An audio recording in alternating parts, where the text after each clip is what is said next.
So ayan guys, back to zero na tayo. So papunta tayo ng Antipolo. I-measure natin ulit kung magkano yung mako-consume natin na na gasolina, kung ilan liter per kilometer yung ang isang litro natin. So update ko kayo mamaya. So back to zero na tayo. So ayan, kitang-kita nyo naman 3200. So update ako. Dito rin tayo magpapagasolina pagbalik natin bukas. Dito rin ako magpapagasolina para same 0.8 din, balik tayo sa 0.8 ulit ng Petron. Alright, so time check tayo, 8:08 yan. So on the way tayo Antipolo.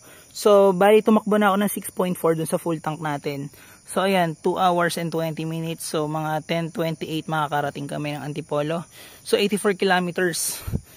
So ayan, so let's go na. Pasibat na tayo. So ito pala yung helmet natin. And so may mga stickers din dyan. Si Mami, hatid na natin Antipolo.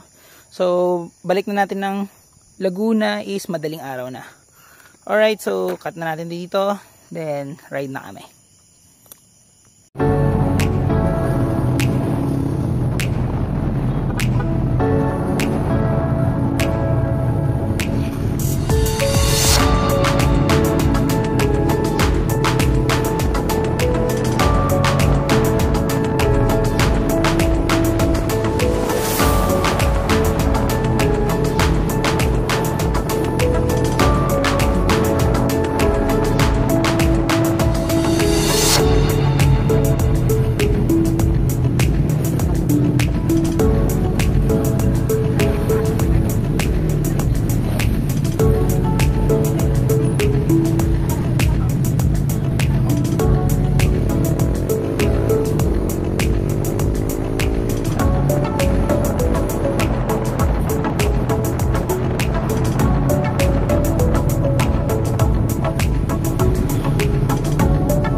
nandito tayo sa Antipolo ngayon. Bale 93.6. So ito na yun.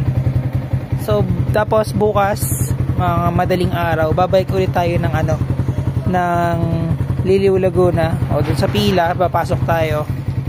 Ayan. Tapos check natin kung ano yung magiging consumption natin ng gasolina. Alright, so dito muna.